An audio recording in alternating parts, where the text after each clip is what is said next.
Hello रिवन, आज की इस वीडियो में बात करने वाले हैं मॉन्थली बैच नवंबर का सेट नंबर 3। आई होप कि फ्रेंड्स सेट नंबर 3 को अपने ऑनलाइन टेस्ट को सॉल्व कर लिया होगा। इस वीडियो हम लोग इसका वीडियो सोल्यूशन देखने वाले हैं। अगर आपने अभी तक सेट को नहीं सॉल्व किया तो सभी सेट को सॉल्व करिए, क्योंकि आप इस बैच में जुड़ते हैं सेट को सॉल्व करने के लिए, नोट्स को पढ़ने के लिए। तो आप जिस मकसद से इसमें जुड़ते हैं आप उसको ज़रूर फॉलो करें। तो चलिए आगे बढ़ते हैं, लेकिन उससे पहले बात करेंगे कि इस सेट का एक सेफ स्कोर क्या होना चाहिए था। मेल कैंडिडेट्स के लिए 138 मार्क्स और फीमेल कैंडिडेट्स के लिए 111.2 मार्क्स रखा गया था। फर्स्ट क्वेश्चन देखिए, एवियन इन्फ्लुएंजा जिसको बर्ड फ्लू के नाम से जानते हैं, विषाणु को निम्न में से निरूपित किया जाता है। बर्ड फ्लू का जो विषाणु होता है इसको H5N1 कहते हैं। ऑप्शन ए सही होगा। स्वाइन फ्लू का जो विषाणु होता है वो H1N1 होता है। सेकेंड क्वेश्चन, जुलाई 1946 में स्थापित संविधान सभा के सदस्यों में निम्नलिखित में से कौन शामिल नहीं था। संविधान सभा के सदस्यों में शामिल नहीं था, तो ऑप्शन सी होगा सही answer, Mahatma Gandhi. Third question कह रहा है कि भारत की संविधान सभा गठित करने का आधार क्या था। संविधान सभा गठित करने का आधार, यहाँ पे सही आंसर हो जाएगा option C, cabinet mission plan 1946। Question number 4 देखिए, पुरालेखन विद्या का अभिप्राय क्या है। पुरालेख अभिविद्या का अभिप्राय क्या है। यहाँ पे कह सकते हैं ऑप्शन बी बिल्कुल सही होगा, शिलालेखों का अध्ययन, जिसको हम लोग पुरालेख विद्या के नाम से भी जानते हैं। एक क्वेश्चन और बन सकता है कि शिलालेखों के अध्ययन को किस नाम से जानते हैं। एपिग्राफी, ये याद रखना, एपिग्राफी। अगला पॉइंट्स क्या है, ईंटों की कृत्रिम गोदी यानी कि डॉकयार्ड जो है, जिसको बंदरगाह कह सकते हैं, वाला एकमात्र सिंधु स्थल कौन सा था। कृत्रिम गोदी डॉकयार्ड वाला एकमात्र सिंधु स्थल लोथल, ऑप्शन डी बिल्कुल सही होगा। अगला पॉइंट से कि 1488 में किसने कैप ऑफ गुड होप की खोज की थी। कैप ऑफ गुड होप की खोज की थी, option C, Bartholomew Dias, option B. अगला पॉइंट्स क्या है, निम्नलिखित जोड़ों में से कौन सा सही नहीं है। तो देखिए यहाँ पे 4 पॉइंट्स दिए गए, चारों को अच्छे से पढ़िए और बताइए कि कौन सही नहीं है। पहला पॉइंट्स कह रहा है कि भारत का कुल क्षेत्रफल 3.28 मिलियन वर्ग किलोमीटर है, बिल्कुल सही है। भारत का अक्षांश जो विस्तार है वो 8 डिग्री 4 मिनट उत्तरी अक्षांश से लेकर के 37 डिग्री 6 मिनट उत्तरी अक्षांश है। अब उत्तरी अक्षांश ही क्यों है, क्योंकि आपको पता है कि हमारा जो भारत पड़ता है, अगर मैं भारत को थोड़ा सा ड्रॉ करूं तो कर्क रेखा भारत के बीचों बीच से होकर के गुजरती है, गुजरात से होकर के गुजरती है। और ये जो हमारा कह सकते हैं विषुवत रेखा है वो 0 डिग्री, यानी कि विषुवत रेखा के ऊपर नॉर्थ हो गया और नीचे आपका साउथ हो गया। तो भारत का जो पूरा स्थिति होता है वो उत्तरी अक्षांश में ही पड़ता है। इस वजह से कहा जाता है 8 डिग्री 4 मिनट उत्तरी अक्षांश से लेकर के 37 डिग्री 6 मिनट उत्तरी अक्षांश, ठीक है। भारत का रेखांकीय जो विस्तार है वो 68 डिग्री 7 मिनट पूर्व से लेकर के 37 डिग्री 25 पूर्वी देशांतर ही माना जाता है, ठीक है, पूर्व ही माना जाता है। तो इसको भी याद रखिएगा, ये भी बिल्कुल सही है। तो क्वेश्चंस के अनुसार हम कह सकते हैं कि कोई भी ऐसा नहीं है जो कि गलत है। ऑप्शन डी को टिक करेंगे, इनमें से कोई भी नहीं गलत है। अगला पॉइंट्स क्या है, 80 डिग्री पूर्वी देशांतर और कर्क रेखा का मिलन बिंदु कहाँ पे होता है। 80 डिग्री पूर्वी देशांतर और कर्क रेखा का मिलन बिंदु, option D, Madhya Pradesh, option हम डी को टिक करेंगे। अगला प्रश्न क्या है, 9 डिग्री चैनल अवस्थित है, यानी 9 डिग्री जो अक्षांश होता है किसको किसको अलग करता है। तो हम लोगों ने कई बार डिस्कस किया 8 डिग्री, 9 डिग्री और 10 डिग्री के बारे में। तो मैंने आपको बताया फ्रेंड्स, क्या जो 8 डिग्री होता है मालदीव और मिनिकॉय को अलग करता है, 9 डिग्री होता है वो लक्षद्वीप और मिनिकॉय को अलग करता है। लक्षद्वीप यानी लक्षद्वीप की जो राजधानी होती है कवारती और मिनिकॉय, तो यानी सही आंसर ऑप्शन ए बिल्कुल सही होगा। 10 डिग्री जो होता है छोटा अंडमान को कार निकोबार से अलग करता है, यानी छोटा अंडमान कार निकोबार दोनों यहाँ पे होगा। तो फिलहाल यहाँ पे राइट आंसर हो जाएगा ऑप्शन ए। अगला पॉइंट्स देखिए, नेक्स्ट क्वेश्चन कह रहा है कि स्प्लांडिलाइटिस बीमारी निम्नलिखित में से किसे प्रभावित करती है। स्प्लांडिलाइटिस जो बीमारी है वो किसे प्रभावित करती है। तो करेक्ट आंसर ऑप्शन सी, यानी कि मेरुदंड को। यहाँ पे मैं आपको बता दूं फ्रेंड्स, जो स्प्लांडिलाइटिस होता है वो रीढ़ की हड्डी में सूजन आ जाने को कहा जाता है, तो इसे याद रखना है। भारत के किन राज्यों में से, यानी निम्न राज्यों में से किस में सागवान का वन पाया जाता है। सागवान के लिए काफ़ी फेमस है ये स्टेट, और ये आपका है टाइगर स्टेट यानी मध्य प्रदेश, ऑप्शन ए। निम्नलिखित क्षेत्रों पर विचार कीजिए, यहाँ पे 3 पॉइंट्स हैं, तीनों को पढ़िए और बताइए कि जैव विविधता का हॉटस्पॉट किसे माना जाता है। जैव विविधता का हॉटस्पॉट किसे माना जाता है। तो पूर्वी हिमालय के साथ साथ पूर्वी, मध्य सागरीय जो क्षेत्र है इसको मानते हैं। तो फर्स्ट और सेकंड करेक्ट होगा, ऑप्शन बी को यहाँ पे टिक कर सकते हैं। नेक्स्ट वन, भारत के निम्नलिखित क्षेत्रों में से किस एक में मैंग्रोव वन, सदापर्णी वन और पर्णपाती वनों का संयोजन है? इन तीनों वनों का संयोजन कहाँ पे? अंडमान निकोबार द्वीप समूह। मैंग्रोव वन की अगर हम बात करें तो सबसे ज़्यादा पश्चिम बंगाल में पाया जाता है, ध्यान रखना है। इनमें से कौन हरित गृह गैस नहीं है, यानी हरित गैस नहीं है, ग्रीन हाउस इफेक्ट जो गैस होती है वो नहीं है। तो सल्फर डाइऑक्साइड ऑप्शन सी को टिक कर सकते हैं, जो कि ये नहीं है। नाइट्रस ऑक्साइड यानी N2 जिसको कहते हैं वो लाफिंग गैस के नाम से जाना जाता है, इसको याद रखिएगा। निम्नलिखित में से किस एक कारण से शीतकालीन मौसम में भारत के उत्तर पश्चिम भागों में वर्षा होती है? किस कारण से? तो यहाँ पे करेक्ट होगा ऑप्शन सी, पश्चिमी विक्षोभ। ठीक है, पश्चिमी विक्षोभ, ऑप्शन सी। अगला पॉइंट्स देखिए, भारत में वर्षा के बारे में निम्नलिखित कथनों में से कौन सा एक सही है वर्षा के संबंध में? तो यहाँ पे 2 पॉइंट्स दिया गया, दोनों को पढ़िए और बताइए कि सही उत्तर हमें चुनना है। भारत में अधिकांश वर्षा दक्षिण पश्चिम मानसून के कारण होती है, जो कि बिल्कुल इंपॉर्टेंट है और बहुत ही ज़्यादा बार पूछा भी जाता है, तो ध्यान रखना है। दक्षिण भारत में वर्षा पूर्वी घाटों से दूर घटती जाती है, तो ये भी बिल्कुल सही है। तो हम यहाँ पे कह सकते हैं फर्स्ट और सेकंड दोनों करेक्ट होगा, तो ऑप्शन सी को टिक करेंगे। 1 और 2 दोनों सही है। अगला पॉइंट्स क्या है? सूची 1 को सूची 2 के साथ मैच करना है। झील का नाम उसके साथ जिला के साथ मैच करना है। तो देखिए, नक्की जो तालाब है ये आपका राजस्थान में तो पड़ता है, लेकिन कहाँ पे? राजस्थान के सिरोही जिले में। इसमें से आपको ये पता होगा पिचौला झील। पिचौला झील अक्सर पेपर में पूछा गया। पिचौला झील उदयपुर, तो यहाँ पे सी का 2 के साथ। तो सी का 2 के साथ देख सकते हैं सिर्फ और सिर्फ एक ही ऑप्शन पे आपका मैच कर रहा है, तो राइट आंसर हो जाएगा ऑप्शन डी। ठीक है, आगे देखिए, श्रीहरिकोटा द्वीप अवस्थित है। श्रीहरिकोटा द्वीप जो अवस्थित है पुलिगट झील के समीप, यानी ऑप्शन सी। एपिडर्मिक जो रोग होता है वो किससे संबंधित है? आपको पता है डर्मिस, एपिडर्मिस ये त्वचा से संबंधित है, यानी त्वचा की परत होती है, और एपिडर्मिक जो रोग होता है वो त्वचा से ही संबंधित है, तो ऑप्शन डी को टिक करेंगे। नेक्स्ट वन, विडाल टेस्ट का उपयोग किस संभावना की जांच के लिए किया जाता है? Widal test. विडाल टेस्ट का प्रयोग टाइफाइड के जांच के लिए करते हैं। टाइफाइड जिसको हम लोग म्यादी बुखार के नाम से भी जानते हैं।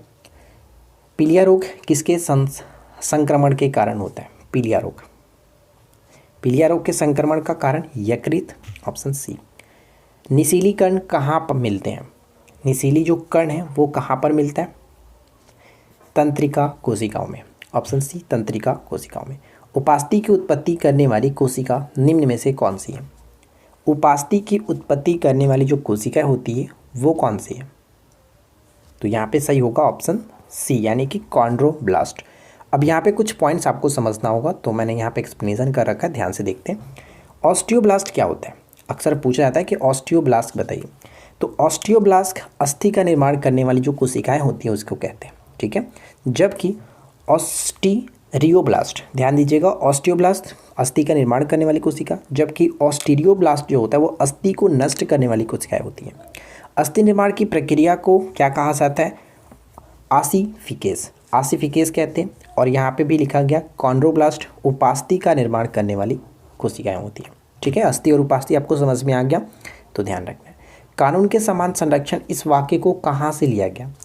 कानून के समान संरक्षण, तो इसका कह सकते हैं ऑप्शन ए होगा, अमेरिका।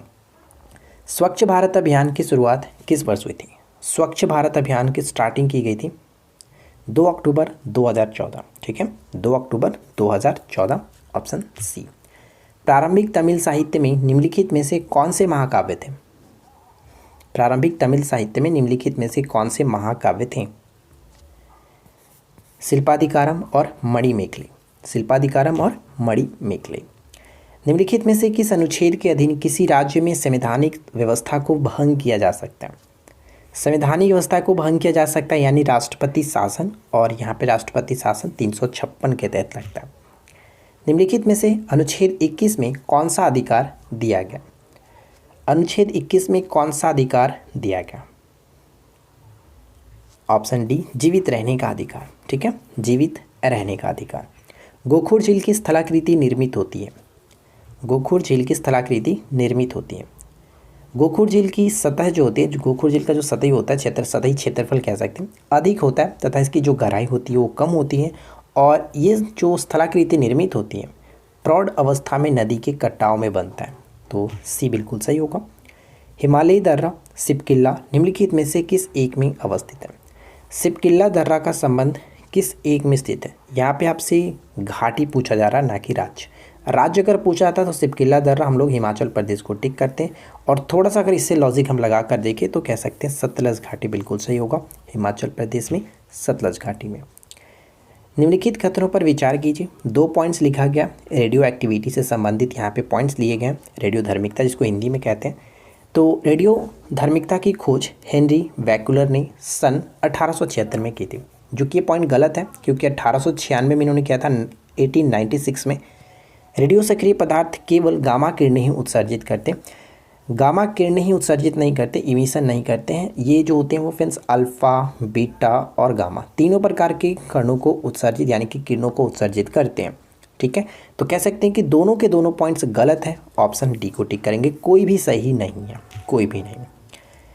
अगला पॉइंट्स क्या है? बौद्ध संगीति और शासनकाल। तो बताइए कौन यहाँ पे गलत होगा? सुमेलित नहीं है। प्रथम बौद्ध संगीति अजात शत्रु के समय में, बिल्कुल सही। द्वितीय बौद्ध संगीति कालाशोक के समय में हुआ था, ना कि अशोक के समय में। अशोक के समय में थर्ड बौद्ध संगीति हुआ था, और चतुर्थ बौद्ध संगीति कनिष्क के समय में, ये बिल्कुल सही है। तो गलत यहाँ पे किया गया है ऑप्शन बी, जिसे हम टिक कर सकते हैं। अगला क्वेश्चन देखिए, निम्नलिखित में से कौन असत्य है? निम्नलिखित में कौन असत्य है? पहला पॉइंट कह रहा है कि मादा एनीफिलीज मच्छर शीत ज्वर के परिजीवी को संप्रेषित करता है, बिल्कुल सही है। मलेरिया प्लाज्मोडियम नामक कवक के कारण होता है, यहाँ पे पॉइंट्स मिस्टेक है। प्लाज्मोडियम नामक परिजीवी के कारण होता है, तो यहाँ पे ये पॉइंट गलत हो गया, ऑप्शन हम बी को टिक कर सकते हैं। क्लियर? आगे देखिए, बेंगाई गांव रिफाइनरी किस राज्य में स्थित है? बेंगाई इसको या फिर बोंगाई पढ़ सकते हैं। बोंगाई गांव रिफाइनरी किस राज्य में स्थित है? तो ये पड़ता है आपका असम में। ठीक है, नुमालीगढ़ भी असम में ही स्थित है। अगला प्रश्न है कि सरोविज्ञान के अंतर्गत किसका अध्ययन किया जाता है? सरोविज्ञान के अंतर्गत झील एवं तालाबों के अध्ययन करते हैं, सीओ का राइट आंसर। गोल्डन हैंडशेक का संदर्भ निम्न में से किस एक से है? गोल्डन हैंडशेक, गोल्डन हैंडशेक स्वैच्छिक सेवानिवृत्ति कह सकते हैं, ऑप्शन बी। 2011 की जनगणना के अनुसार सबसे अधिक नगरीय जनसंख्या प्रतिशत वाला राज्य कौन सा है? सबसे अधिक नगरीय जनसंख्या प्रतिशत, ऑप्शन सी गोवा। ठीक है, गोवा करेक्ट होगा। सहायक संधि स्वीकार करने वाला राज्यों का सही क्रम क्या है? सहायक संधि को स्वीकार करने वाले राज्यों का सही क्रम अगर हम यहाँ पे देखेंगे तो कह सकते हैं ऑप्शन सी, क्योंकि सबसे पहले हैदराबाद के निज़ाम जो थे उन्होंने किया था 1798 में, सहायक जो संधि लाया गया था लॉर्ड वेलेस्ली के द्वारा लाया गया था। उसके बाद मैसूर आ गया था, उसके बाद तंजौर, अवध, इस तरह से। यानी हमारा सही आंसर यहाँ पे बनेगा 2, 3, 1, 4। नेक्स्ट क्वेश्चन है कि निम्नलिखित में से कौन सा जनजातीय समूह मणिपुर में पाई जाती है? तो मणिपुर में पाई जाती है कुकी जनजाति। ठीक है, कुकी जनजाति मणिपुर में। निम्नलिखित में से कौन सुमेलित है? तो यहाँ पे 3 पॉइंट्स दिए गए, तीनों का मिलान किया गया और आपको बताना है कौन सही तरीके से सुमेलित है। अंशी राष्ट्रीय उद्यान का संबंध कर्नाटक से, बिल्कुल सही है। बालफक्रम राष्ट्रीय उद्यान का संबंध मेघालय से होता है, और काले हिरण वाले जो विल्वदार राष्ट्रीय उद्यान है इसका संबंध गुजरात से। यानी यहाँ पे सिर्फ और सिर्फ सही तरीके से मैच किया गया अंशी राष्ट्रीय उद्यान कर्नाटक में, तो केवल और केवल एक सही होगा। आगे बढ़ते हैं, लुसाई पर्वत किस भारतीय राज्य में स्थित है? लुसाई पर्वत का संबंध हो जाता है ऑप्शन ए से, मिजोरम। ठीक है, मिजोरम, ऑप्शन ए। कौन सा अलकनंदा और मंदाकिनी नदियों के संगम का केंद्र है? अलकनंदा और मंदाकिनी, तो कैसे हम लोगों ने याद किया था? अमरूद, यानी अमरूद, म यहाँ पे दिख रहा है, रुद्र प्रयाग, यानी ऑप्शन सी। ठीक है, आगे बढ़ते हैं। लघु हिमालय श्रेणी के ढालों पर मिलने वाले छोटे छोटे घास के मैदानों को उत्तराखंड में क्या कहा जाता है? उत्तराखंड में इसे हम लोग किस नाम से जानते हैं? बुग्याल या फिर प्यार कहा जाता है। ठीक है, जम्मू कश्मीर में इसे मर्ग के नाम से जानते हैं। उत्पाद शुल्क वस्तुओं के किस स्तर पर लगाया जाता है? उत्पाद शुल्क, तो उत्पाद शुल्क उत्पादन पर ही लगाया जाता है, ऑप्शन ए को टिक करेंगे। ठीक है, आगे देखिए, प्रशासन के क्षेत्र में चोल वंश का मुख्य योगदान किसमें निहित है? प्रशासन के क्षेत्र में चोल वंश का मुख्य योगदान किसमें निहित है? एक संगठित स्थानीय स्वशासन। निम्न में से कौन सा हर्षवर्धन द्वारा रचित नहीं था? यानी हर्षवर्धन ने रचना नहीं की थी। नागानंद, प्रियदर्शिका, रत्नावली, ये तीनों के तीनों रचनाएं जो थी वो हर्षवर्धन ने की थी, जबकि हर्षचरित की रचना हर्षवर्धन के दरबार में रहने वाले जो दरबारी कवि थे बाणभट्ट उन्होंने किया था। तो केवल यहाँ पे ऑप्शन सी को टिक करेंगे, जो कि केवल एक। बेरोजगारी की समस्या की समीक्षा हेतु स्प्रू समिति का गठन किस गवर्नर जनरल के शासनकाल में हुआ था? स्प्रू समिति का गठन यहाँ पे सही होगा लॉर्ड विलिंगटन, ठीक है, Lord Willingdon, option C. Sindhu घाटी की सभ्यता और वैदिक सभ्यता में प्रमुख अंतर क्या है? दोनों सभ्यताओं में अंतर क्या है? तो मुख्य अंतर, पहली जो सभ्यता थी यानी जो सिंधु घाटी सभ्यता थी वो नगरीय थी, जबकि वैदिक सभ्यता ग्रामीण सभ्यता थी, ठीक है, यही जो कि मुख्य अंतर माना जाता है। सल्तनत काल में दीवाने खैरात नामक एक अलग विभाग की स्थापना किसने की थी? दीवाने खैरात। दीवाने खैरात की स्थापना किया गया था फिरोज शाह तुगलक के द्वारा, ठीक है, फिरोज शाह तुगलक। मानव शरीर में रक्त के शुद्धिकरण की प्रक्रिया को क्या कहते हैं? रक्त में शुद्धिकरण की जो प्रक्रिया होती है इसे किस नाम से जानते हैं? इसे डायलिसिस के नाम से जाना जाता है। अधिक पोषक तत्व रक्त में कहाँ से अवशोषित किए जाते हैं? अधिक पोषक तत्व रक्त में कहाँ से अवशोषित किए जाते हैं? तो ये छोटी आंत, यानी सी होगा सही आंसर, छोटी आंत। आरबीआई की स्थापना किस आयोग की सिफारिश पर की गई थी? भारतीय रिजर्व बैंक की स्थापना 1835 में की गई थी, 1935 में की गई थी। तो इसका जो सिफारिश किया गया था किसके द्वारा? यंग हिल्टन सिफारिश, ठीक है, यंग हिल्टन, हिल्टन यंग कह सकते हैं। निम्नलिखित में से कौन सा कथन असत्य है? तो बताइए यहाँ पे कौन सा कथन असत्य है? पहला पॉइंट्स की गीता का अंग्रेजी अनुवाद लॉर्ड हेस्टिंग्स के कार्यकाल में हुआ था, ये पॉइंट गलत है। लॉर्ड हेस्टिंग्स नहीं, वारन हेस्टिंग्स के समय में हुआ था, ये याद रखना है, बाकी में कोई दिक्कत नहीं है। निम्नलिखित कथनों पर विचार कीजिए। देखिए इसमें जो पॉइंट्स आपको दिया जाता है वो पॉइंट्स ऑलरेडी आपको ऑनलाइन टेस्ट में दिया गया, तो आप वहाँ पे थोड़ा सा देख करके अपने से भी लगाने की कोशिश कीजिए, ढूंढने की कोशिश कीजिए, क्योंकि जब तक आप ढूंढिएगा नहीं तब तक आप खुद पे डिपेंड नहीं रहेगा, और सिर्फ हमारे बताने से आपको ज़्यादा नॉलेज नहीं मिलेगी। जब तक आप बुक्स को इधर उधर नहीं करेंगे, कुछ डिटेल्स इधर उधर से नहीं निकालेंगे, तो आपको वो ज़्यादा याद नहीं रहेगी। आप इसलिए थोड़ा सा क्वेश्चंस को अपने तरीके से ही ढूंढा कीजिए, ठीक है। अगला पॉइंट्स कह रहा है कि पश्चिमी तटीय मैदान पूर्वी तटीय मैदान की तुलना में व्यापक है, क्या ये सही है? जी नहीं फ्रेंड्स, ये पॉइंट गलत है, इसका अपोजिट होना चाहिए, यानी उल्टा होना चाहिए था। पश्चिमी घाटों की औसत ऊंचाई पूर्वी घाटों की तुलना में अधिक है, ये बिल्कुल सही है। कार्डमम हिल्स पश्चिमी घाट का विस्तार है, ये बिल्कुल सही है। तो हमें बताना था कि कौन सा कथन सही होगा, तो केवल 2 और 3 सही है, ऑप्शन हम बी को टिक करेंगे, 2 और 3। कुछ पॉइंट्स हैं जैसे कि कार्डमम हिल्स केरल और तमिलनाडु में स्थित है। इन पहाड़ियों को प्रायः पश्चिमी घाट के विस्तार के रूप में जाना जाता है, इसलिए यह तीसरा कथन सही होगा। अगला क्वेश्चन देखिए, निम्नलिखित में से किस संविधान संशोधन अधिनियम ने भारत के संविधान में 8वीं अनुसूची में अंतर्गत 4 भाषाओं को जोड़ा था? वो 4 भाषाएं कौन सी थी? तो संथाली मैंने आपको याद करा था, संडो बम करके, ठीक है, फनी ट्रिक है, बस थोड़ा सा याद रखिएगा। संथाली, डोगरी, बोडो और मैथिली, ये 4 भाषाओं को जोड़ा गया था। कब? 92 संविधान संशोधन 2003 के द्वारा, ठीक है, ऑप्शन ए। कनाडा का राष्ट्रीय ग्रीष्मकालीन खेल कौन सा है? थोड़ा सा ध्यान देना, राष्ट्रीय ग्रीष्मकालीन आपसे पूछा गया, ना कि शीतकालीन। शीतकालीन पूछा जाता तो वहाँ पे आइस हॉकी टिक कर, देखिए वैसे भी आप याद रख सकते हैं, शीत यानी कि ठंडा, ठंडा यानी कि आइस हॉकी, ठीक है। और ग्रीष्मकालीन तो याद रखिएगा लैक्रोस, ग्रीष्मकालीन खेल लैक्रोस, ऑप्शन सी। संयुक्त राष्ट्र मानवाधिकार परिषद के अध्यक्ष के रूप में किसे नियुक्त किया गया? संयुक्त राष्ट्र मानवाधिकार परिषद के अध्यक्ष के रूप में किसे नियुक्त किया गया? ऑप्शन ए होगा सही आंसर, नजहत शमीम खान, ठीक है, ऑप्शन ए होगा सही आंसर। चलिए आगे बढ़ते हैं। नेक्स्ट क्वेश्चन से अंगुत्तर निकाय किसका भाग है? सबसे पहले बात करते हैं अंगुत्तर निकाय। देखिए बौद्ध एक बौद्ध ग्रंथ है जिसमें 16 महाजनपदों की सूची इसमें वर्णित की गई है, और ये किसका भाग है? तो यहाँ पे सही आंसर होगा सुत्त पिटक का भाग है, ठीक है, सुत्त पिटक, ऑप्शन सी। सुत्त पिटक त्रिपिटक का ही एक भाग था, त्रिपिटक को 3 भागों में बांटा गया, विनय पिटक, सुत्त पिटक और अभिधम पिटक, तो इसको याद रखना है। निम्नलिखित में से कौन जो कि क्षार डीएनए की संरचना में उपस्थित नहीं होता है?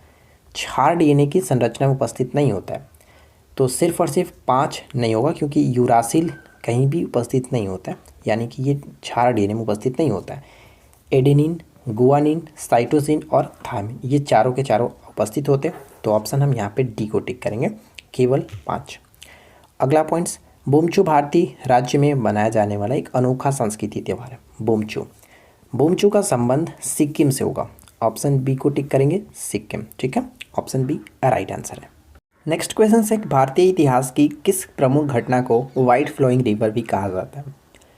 वाइट फ्लोइंग रिवर के नाम से जाना जाता है Dandi March. Option B. Dandi March start कब हुआ था? 12 मार्च को स्टार्ट हुआ था 1930 में, जबकि इसको अंजाम दिया गया, यानी कि दांडी मार्च पर पहुंच करके नमक कानून जो था उसको तोड़ा गया था 6 अप्रैल को। तो ये आपको याद रखना है। चलिए नेक्स्ट क्वेश्चन से, कौन सी खरीफ की फसल नहीं है?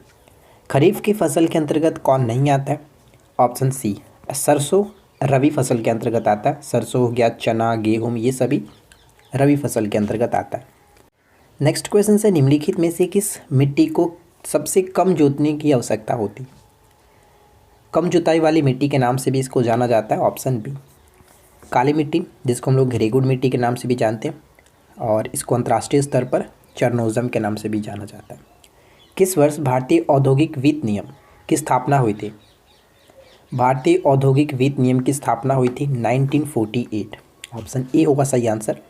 निम्नलिखित में से कौन सा भारत के जैव विविधता हॉटस्पॉट में नहीं है?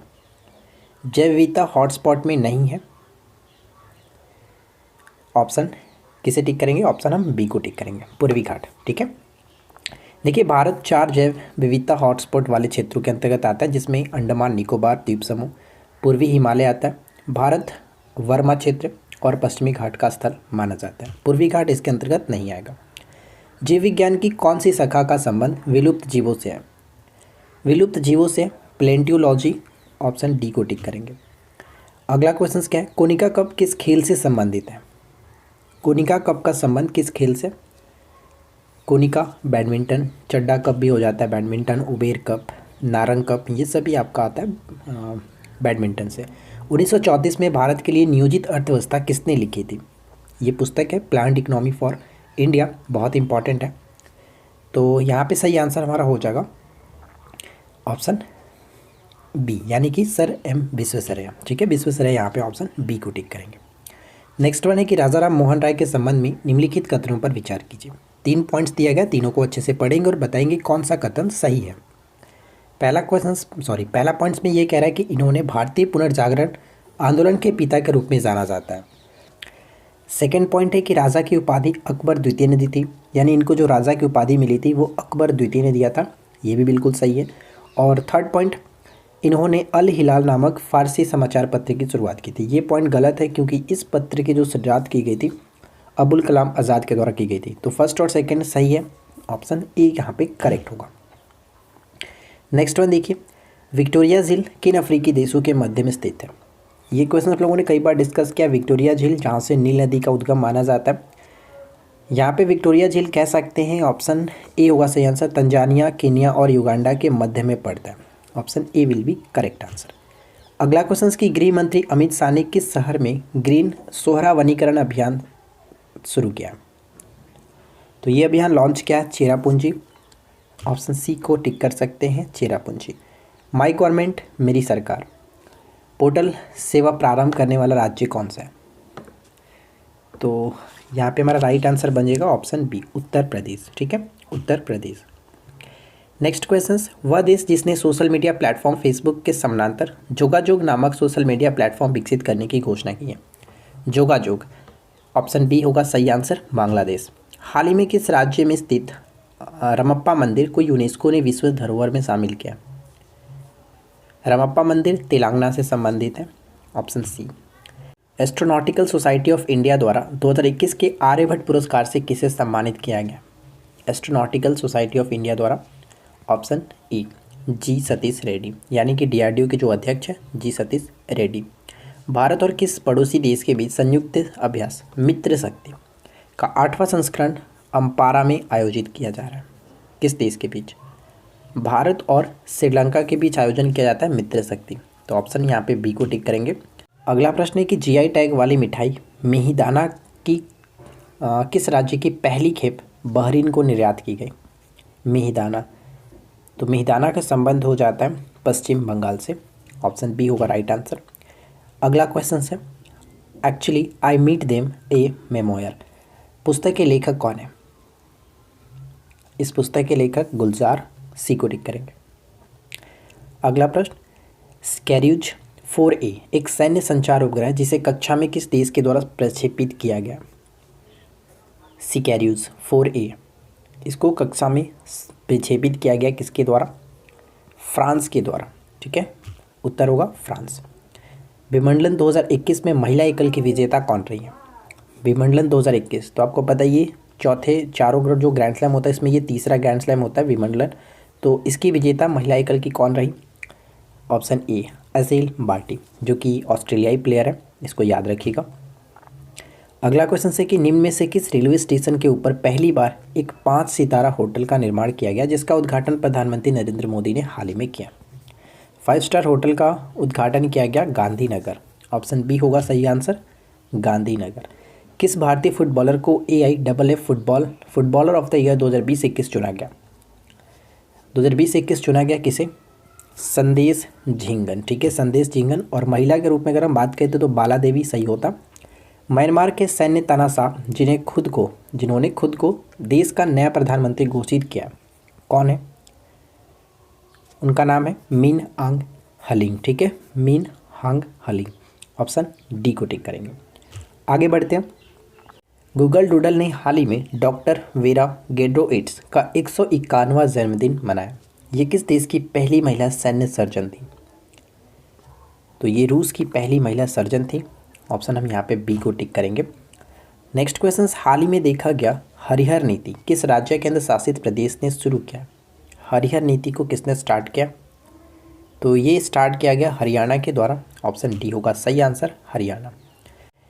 अगला प्रश्न बनता है कि किस सशस्त्र बल ने लद्दाख इग्नाइटेड माइंड्स नामक उत्कृष्टता केंद्र और कल्याण केंद्र को लॉन्च किया? लद्दाख इग्नाइटेड माइंड्स, यहाँ पे हमारा सही आंसर हो जाएगा ऑप्शन डी, भारतीय सेना। ठीक है, भारतीय सेना ने शुरू किया, उद्घाटन किया। हाल ही में चर्चा में रहा अमराबाद टाइगर रिजर्व किस राज्य में स्थित है? ये सभी प्रश्न एग्जाम से ओरिएंटेड है, तो आपको ज़्यादा इधर उधर सोचने की ज़रूरत नहीं है, बस आपको ध्यान से क्वेश्चंस को याद रखिए। अमराबाद टाइगर रिजर्व का संबंध हो जाता है तेलंगाना से। Option B Telangana. ठीक है, अगला पॉइंट है कि चीन ने अपने मंगल रोवर का नाम झुरोंग रखा है। झुरोंग चीन के एक पारंपरिक कौन से देवता है? पारंपरिक अग्नि देवता है। ठीक है, अग्नि देवता है।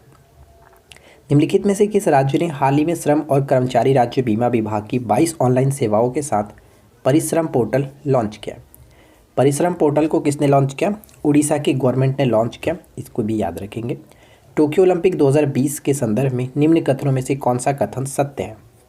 तो देखिए, ये ओलंपिक खेलों का 32वां संस्करण था, बिल्कुल सही।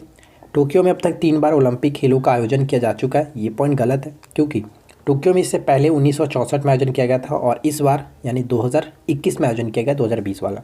ठीक है, तो कुल मिलाकर कि 2 बार ही आयोजन किया गया, तो कह सकते हैं सेकेंड पॉइंट गलत है।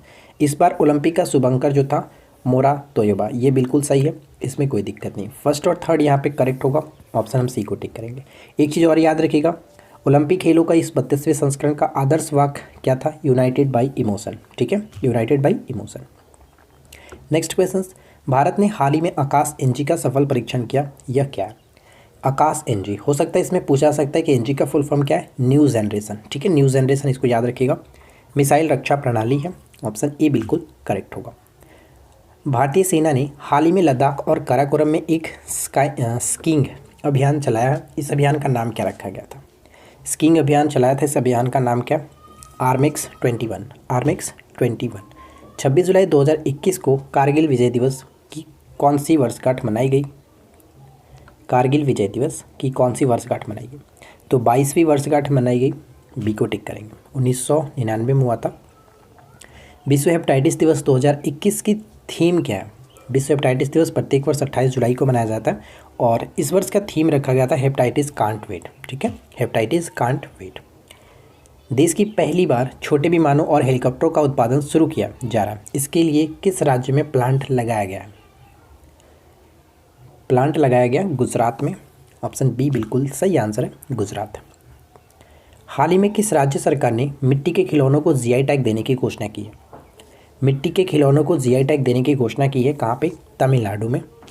तमिलनाडु। 2 पुरुष अथवा 3 महिलाएं एक कार्य को 96 दिनों में कर सकती हैं, यानी अगर वो, चलिए देखते हैं, अगर वो 2 मैन के साथ करें या फिर 3 वोमेन के साथ करें। तो उस काम को 96 दिनों में ख़त्म किया जा सकता है। ठीक है, अगर हमसे पूछा क्या जा रहा है कि 6 मैन और 7 महिलाएं, ध्यान दीजिएगा, और की बात आती है तो हम यहाँ पे जोड़ कर लिख लिखते हैं 7 वोमेन दोनों के साथ करा जाए तो ये काम कितने दिन में कंप्लीट होगा। ठीक है, सबसे पहले ये देख लेते हैं कि एक मैन कितने वोमेन के बराबर होते हैं। यानी अगर देखिए यहाँ पे 6 मैन की बात की जा रही है तो हम क्या करते हैं कि दोनों तरफ 6 यानी कि 6 करने के लिए इक्वल करते हैं, मैन को 6 से इक्वल कर लेते हैं। तो 3 से गुना, तो इधर भी 3 से गुना, यानी 6 मैन जो होंगे वो 9 वोमेन करना पड़ेगा इनको। ठीक है, अब ये दोनों इक्वल हुआ। अब मैं 6 मैन के जगह पे 9 रख देता हूँ, 9 वोमेन यहाँ पे हो गया और 7 वोमेन ऑलरेडी हैं बराबर। अब हम देखते हैं, देखिए अब यहाँ पे अगर हम देखें कि पहले 3 वोमेन मिलकर के 96 दिन में कंप्लीट कर रही थी, तो अब ये कितना हो गया 9 7 16, 16 वोमेन कितने दिन में कंप्लीट करेंगे। ठीक है, तो x दिन में करती, इस तरह से कर लेते हैं। तो वोमेन को मैं हटाता हूँ। अब यहाँ पे 160 70 ये सब मत समझना, मैन और वोमेन है। ठीक है, अब यहाँ पे देखिए 3 गुने 96 यानी कि 3 वोमेन 96 दिन में कर रही थी, महिलाएं 96 दिन में कर रही थी, तो 16 महिलाएं उस काम को x दिन में करेंगी। 16 छक्के 96, 6 तिया 18, यानी ऑप्शन ए होगा सही आंसर। अगला प्रश्न क्या है कि प्रथम 93 यानी कि प्रथम 93 प्राकृत संख्याओं की औसत कितना होगा। प्रथम 93 यानी 1 2 3 इस तरह से जाएंगे 93 तक, तो औसत कैसे निकालते हैं, फर्स्ट का और लास्ट को जोड़ दीजिए, 93 और 1 94, 94 को 2 से डिवाइड कर दीजिए, यानी 47 बिल्कुल सही आंसर है। नेक्स्ट वन देखिए, 200 तक कितनी संख्याएं हैं जो कि 2 और 3 दोनों से विभाज्य है। यानी 2 और 3 दोनों से कटने का मतलब कि वो उन दोनों के एलसीएम से कटेगा, 6 से कटना चाहिए। तो 0 से लेकर के 200 तक हमें जाना है, तो 0 को पहले 6 से डिवाइड कर लीजिए, उसके बाद क्या करते हैं 200 को 6 से डिवाइड कर लीजिए। अब हमें यहाँ पे ये देखना होता है कि बस कटने वाला, तो यहाँ पे देखिए माइनस करते हैं घटाने के लिए, तो ये तो आपका 0 हो गया, इसमें कोई दिक्कत नहीं। अब यहाँ पे देखते हैं, हमें बस उस तरह से देखना होता है कि एग्जैक्ट इससे ज़्यादा नहीं जाना, इससे कम, पॉइंट्स वाइंट कटाना नहीं है, हमें सिर्फ यहाँ पे कह सकते हैं शेषफल से काम करना, सॉरी भागफल से काम करना होता है। अगर मैं 6 से डिवाइड करता हूँ तो 6 तिया 18, 2 बचा, तो 2 बचा तो फिर से 20 हो गया, और 6 तिया 18 फिर से, यानी इसके नज़दीक हम लास्ट 33 जा सकते हैं। ठीक है, 33 छक्का 198 हम जा सकते हैं, इसके बाद नहीं जा सकते, यानी 33 हो गया। अब क्या करते हैं कि इसमें से आप घटा लीजिए, 33 माइनस अगर 0 करते हैं तो कितना हो जाएगा 33 ही होगा। बस आप बड़े वाले में से छोटे इसको घटा सकते हैं, बहुत ही सिंपल सा तरीका है। आप इसको चाहो तो एपी के फॉर्मेट से भी बना सकते हो, कोई दिक्कत नहीं है, लेकिन ये आपका सबसे अच्छा मेथड है। 33 यहाँ पे बिल्कुल करेक्ट आंसर है। देखिए लास्ट क्वेश्चन बनता है कि एक बहुभुज की 9 भुजाएं, उसका आंतरिक कोण कितना होगा। तो हमें फार्मूला पता होगा, n-2 इंटू 180 होता है, और यहाँ पे हमें आंतरिक कोण पूछा जा रहा था, यानी कि n से डिवाइड करना भी पड़ेगा। तो n क्या वैल्यू कितना हो गया 9, 9 में से 2 जाएगा तो 7 गुने 180 कर लेते हैं, और फिर हम नीचे से 9 से डिवाइड करेंगे, तो 9 दूनी के 18, 7 दूनी की 14, 140 बिल्कुल सही आंसर है। तो देखिए यहाँ पे हम लोगों ने 100 क्वेश्चंस कंप्लीट किया, और मुझे यकीन है फ्रेंड्स कि मंथली बैच का ये नवंबर का सेट नंबर जो 3rd था आपको डेफिनेटली पसंद आएगा। तो चलिए मिलते हैं नेक्स्ट क्लास में। Thanks for watching.